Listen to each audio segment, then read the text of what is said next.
Hey folks, welcome back to the PropLink AI podcast. I'm Stuart Quintel, and this is the show where I talk to real operators and business owners in the real estate industry. And today I've got a really good conversation with somebody doing something quite different, and it's probably a new angle for the Look, I'm joined today by Khaled Kaawar. He's the CEO of Strata Global, and they've grown from 4 properties and they're now sitting on about 40 properties. They work with global brands like Accor and Marriott here in the UAE. But what that makes this story really interesting is that Khaled didn't come from Strata. He came from over 23 years in hospitality. Khaled, great to have you on the show. Going back to, I guess, the beginning of like your participation or you joining Strata Global, like you were recruited originally to manage the Reeve as a building manager, an ultra luxury tower, and they wanted to give you that title of building manager, but you sort of pushed back hard on that. Why was that? Because managing a building isn't just a building, it's not an asset. You're managing all different aspects of it. You're managing anything from the community management part of it, the compliance, the governance, overseeing all the service providers, from engineering to cleaning to security, landscaping, safety, fire alarm, you name it. It's a gamut of things, right? So, I thought of it as to give the building, to give the tower the prestige it deserves. To have the title of building manager was not appropriate, really. And coming from a background of managing hotels, anything from limited services all the way to 4 or 5 stars, there was a different vision in mind here. And my vision was not to leave hospitality, but to bring it with me into the residential world. It was quickly obvious that buildings were managed as assets, not experiences. And for someone who's paying 30 million dirhams for their unit or their penthouse, they don't deserve a maintenance ticket. They actually deserve an experience. So that's what the thought process gave me. Yeah, I guess like walking into that tower, the first day you walked into that tower, what was it that you were seeing that others weren't? Look, it had the elements of luxury. It had the elements of upscale. You could just walk through the parking and realize that there is a fortune parked in the mezzanines and the podiums of this building, let alone the penthouses themselves, which I had taken a look at a few. Talking about $7 million up to $15 million for a penthouse. So these are not funny numbers. These are real numbers, and there's a certain value and an expectation that comes with it that cannot just be managed like a normal building.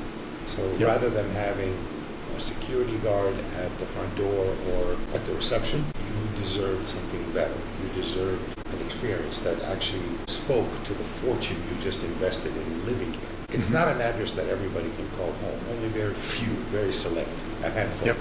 And with that, you need to deliver that experience. And keep in mind, most people that live there travel the world. And they travel in first class, they travel to first class hotels, so they should have a first class experience in their own homes. The vision behind elevating what was already there. Not to say that Le Rev did not deliver that 5-star experience. It just needed to be fine-tuned, and that was the ticket, that was the change that we did. So for the residents, once I guess you change the structural mindset of the business or the role, but also I guess people's roles and structures under that. What changed for the residents once that sort of hospitality mindset kicked in? People were talking and presenting themselves in a different way. All in all, it was a different vibe altogether. We introduced a different style of music for the morning, for the evening. The lighting changed in the evening. It just all went with the experience. I mean, we went as far as, this is just kind of a small anecdote, we went as far as training our valet drivers the door differently for a male than for a female. Because there's that little bit of you're subjecting a female possibly to 5 to 10 seconds of being uncomfortable getting out of her car, but she doesn't need to. We went as far as going into that much detail, and that's where people feel the difference. Now, like that was the first building or your first role in the company. At what point did you realise that you were destined, I guess, not just to be managing one building, that you were creating a prototype, I guess, or a different model for community management? I got to give it to my former boss and former CEO of Strata Global. He started taking me with him on different pitches. So when we pitched, I'm bred, fed, breathed hospitality, right? That's all I know. That's all I've been doing since I was 18, 19 years old. So that's all I know how to speak about, at least passionately. So when he took me with him on these pitches, it was more of, all right, here's what we're doing, here's what we can do, here's the potential for your tower, this is how we can elevate, change, revise, improve. And that started becoming the language of Strata Global. I mean, at first, Le Rêve was the only luxury tower we had. Today, we've become luxury specialists, brand specialists, whether it's a hospitality brand, non-hospitality brand. I'm sure we'll dive into that a little bit later, but that was the ticket. That was the change of Strata Global. I didn't leave hospitality. I'll just bring it with me to this company, to this project, essentially, initially. So, I mean, as you sort of said, you're the former CEO, your predecessor, taking you to different pitches, but I guess like there's the growth. I guess you've gone from 4, Strata went from 4 to 40 plus. Like, was that growth the intentional approach, moving towards the community management, the hospitality management style, or did the market start, pulling you towards them? Like, did they the feedback start receiving around different towers to pull you in? Yeah, it's a bit of both. Look, Strata Global was more of a consulting firm for OAs. That's their specialty. Okay, and we started doing management, community management, and we started pitching, and people knew Le Rêve and knew the man behind it, which had been years now.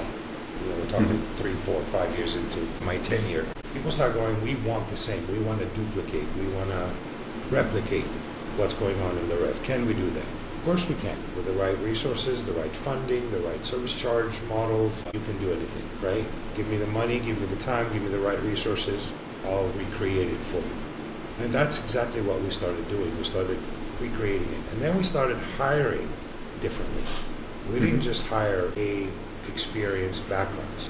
We started hiring hospitality experience mindsets, right? People who had the emotional intelligence versus just the technical part. Because in community management, or as previously referred to as owners association management, but this owners association isn't a legal entity in Dubai. It's now more geared towards joint ownership of property or community management. And there's a distinct difference between OA and community management. One is more governance and financial, the other one is more, again, community-driven, community-centric. But by hiring the right people, you started having the approach was different. The whole mindset was different. It was about creating an experience while staying within the compliance and the governance of the laws. And back then we were still operating under Law 27 of 2007, which was kind of an interim law. It was never finalized. Many years later, November 2019, Law 6 was introduced, and that became what we know today as Law 6 of 2019, and the one we're operating under currently. So compliance is one side, the emotional intelligence is a whole different ballgame, and combining both and staying within the frame is a tricky balance, but we seem to have a decent handle on it so far. Okay. There's one thing you mentioned, to me, like Strata Global, you built sort of quite organically. You weren't sort of out there promoting yourself. You were staying quiet.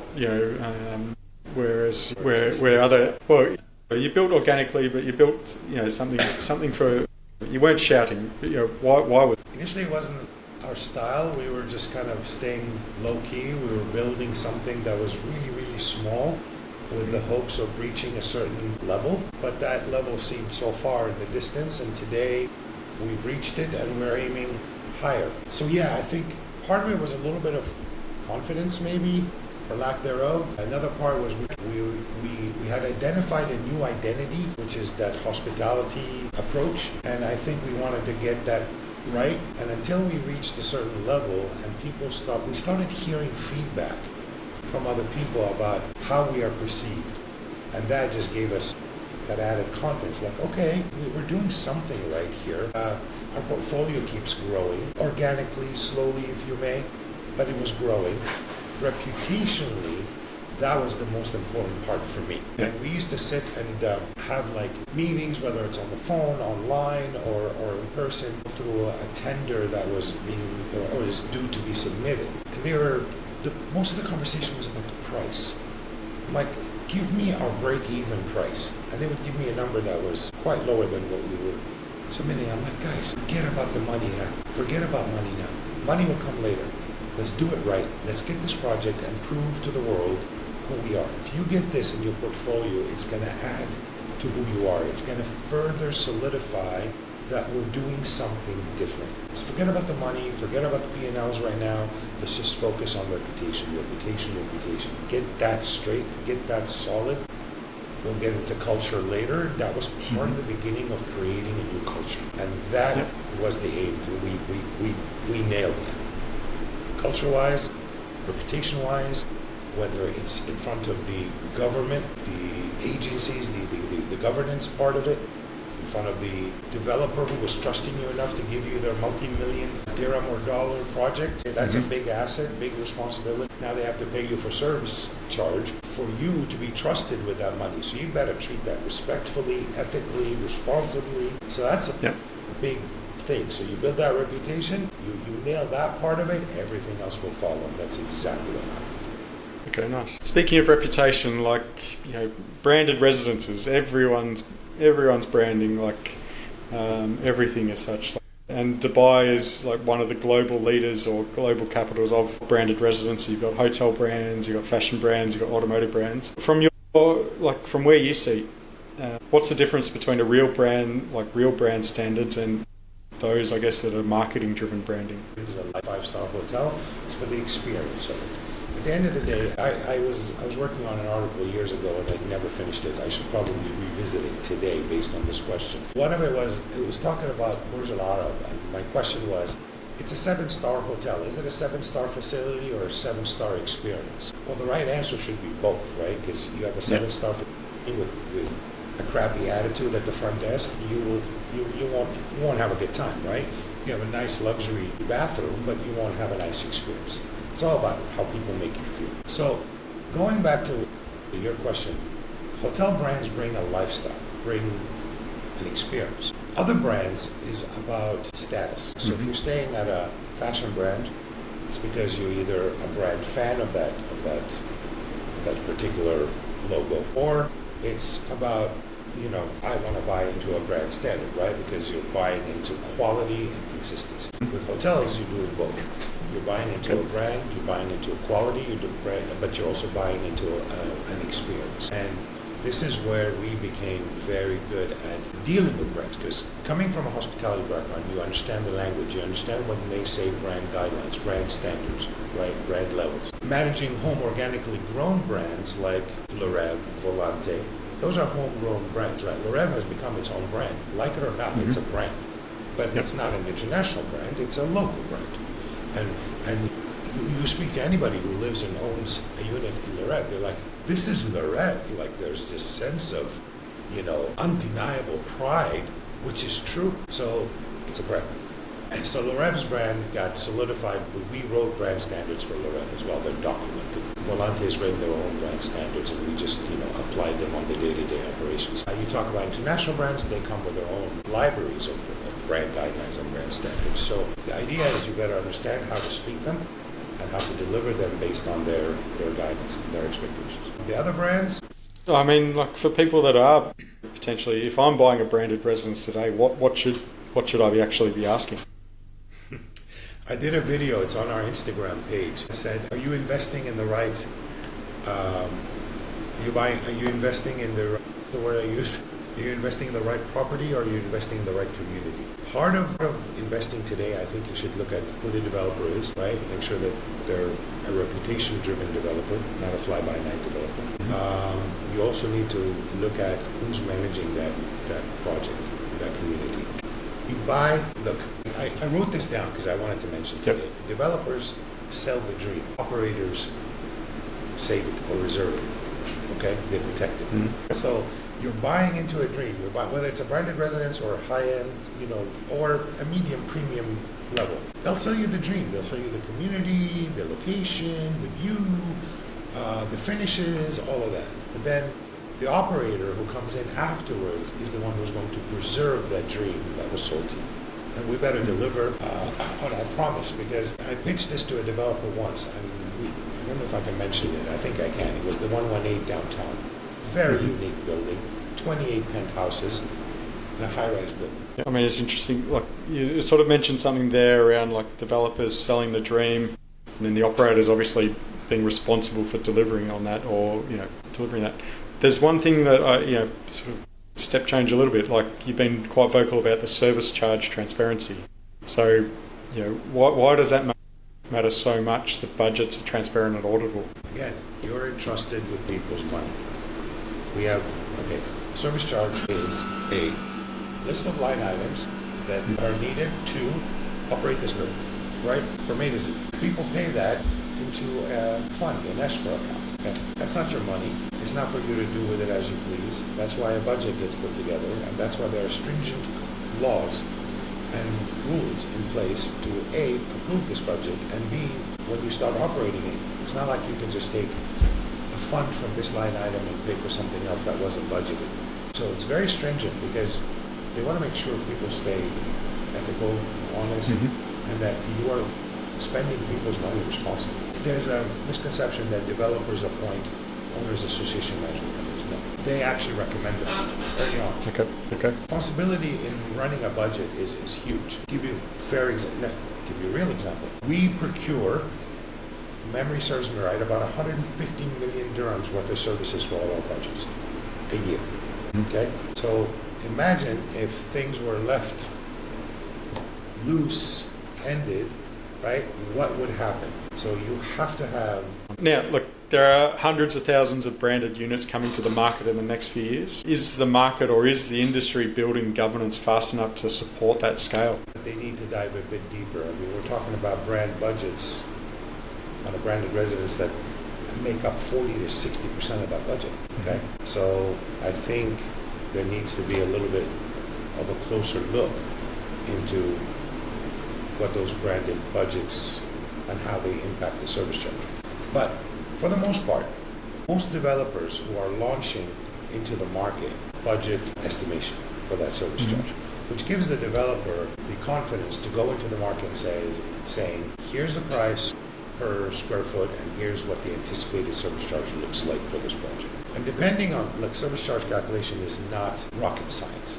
It's a list of services divided into the applicable area. It used to be called the sellable area, with a variant in calculation for the balcony area. It's now called an applicable area. Okay, so it's suite plus 25% of the balcony. So when you take a list of services, X amount of dirhams, and you divide it by this much area, that's going to spit out your service charge rate per square foot. So you get people who will ask you, why am I paying so much in service charge? Well, you have this much services, they don't. You have a smaller area, they don't. They have a big area. So if you take, 10 million and divide it by 600,000 square foot, it's a decent area, and I can get you a service charge that doesn't exceed 21 dirhams a square foot. But you take that same number, same level of service, and you divide it by half of that area, 250,000 square feet, you're going to pay about 42 dirhams a square foot. So it's the same service, but different area. So developers, work to the wise, give me a big area, I'll give you a lower service charge. Of course. All right, let's get back into Strata Global. You've doubled and tripled in size over the last few years. When growth when growth accelerates like that, what sort of breaks first? Is it the people, systems, or culture? Were you protected from that? See, there's growing pains with growth in general, but I think the first thing that tends to start getting rocky is the middle management, because you can't hire fast enough. But what we've done over the course of the last 5 years is we started building a bench strength. Case in point, we have several examples where some of our junior employees who came in as developed the talent that wants to grow and shows growth opportunity or potential.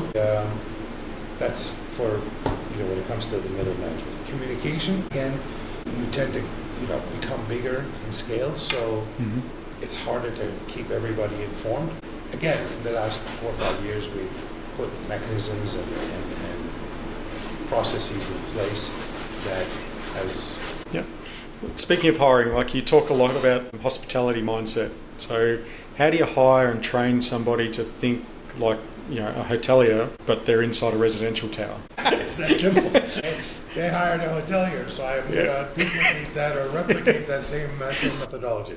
Look, you look for emotional intelligence primarily. Yep. You look for somebody who's tolerant, patient. But I can teach you anything if you're willing to learn it. So I just did a training session for a bunch of concierge guys and community managers not too long ago.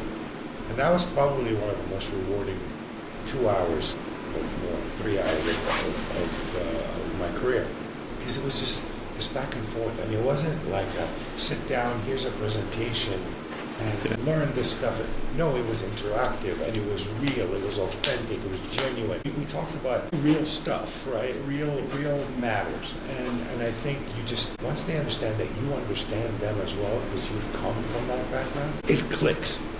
So again, going back, I think it's recruitment, training, finding that right mentality. I can teach you technical stuff, law, regulations, but having That's a good answer, and you can definitely tell from the passion that you have in this industry. It obviously flows, and if people are going from being a concierge to being a director of multiple buildings, like that's obviously a reflection of something. That is to see the progression of people, coming in at this level, and then literally you teaching them and encouraging them and pushing them and molding them into something bigger and better, and then they grow. And all of a sudden you see them in a meeting where you're attending the meeting, they're leading the meeting. They used to not even be invited to that meeting. Now they're leading the meeting. It's like a father watching their child grow up, right? And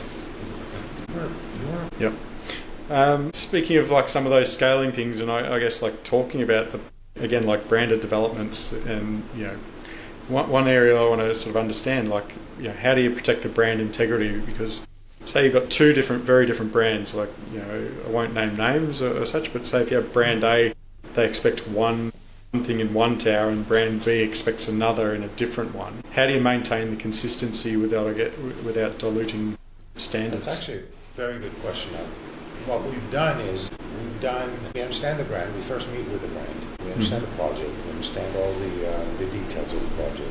Then once we get appointed, we do a kickoff meeting where it's a brand immersion and a brand intelligence session. So we start understanding what they want. Then we start doing training sessions. Hire the right person for this project based on the brand expectations. So it becomes like this. I mean, that's an interesting model, and also, as you said, the elasticity of an organisation that obviously is super important for recruitment and retention. Sort of reflecting a little bit now, like over the next 5 years, I guess hotels taught us what luxury service looks like, and now that's being applied to the branded residences, and you're trying to bring that into daily living of people in the buildings that you manage, in the towers that you manage. Do you think that we're moving toward fully like hotelized residential communities? Hotelized lifestyles is becoming a thing of it's trendy now. But look, branding a residence from a developer's perspective will get you 30-40% more per square foot. Okay, people are willing to pay for high-end products, obviously, or else you wouldn't have these super expensive products from whether it's hotels, automotive, or fashion. Wouldn't exist. People will pay for quality, lifestyle, experience. So I don't foresee branded residences declining anytime soon, especially not in this region at all. I actually see it continuing, or else the brands would not be pushing, projects in this area. I mean, just from now till 2028, where did I read?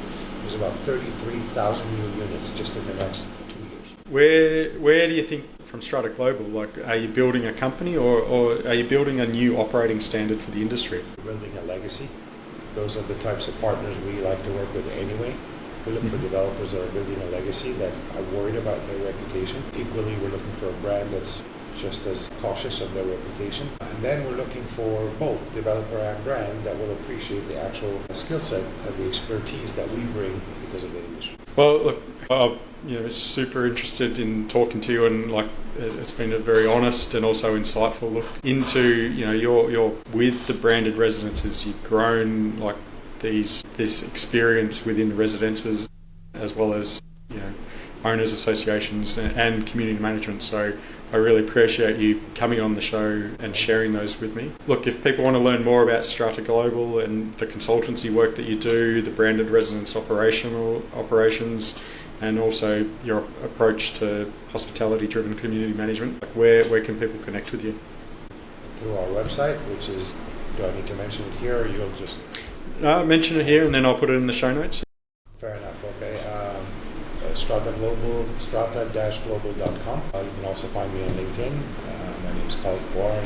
Thank you again for having me. It's been a pleasure talking to you and reliving what we've done and where we've come out. I mentioned something to the team not that long ago. Yeah. Yep. Well, again, I really appreciate the insights and you sharing these stories with me and my listeners. Right now, everyone, thanks for listening, and until next time, we'll see you on the show.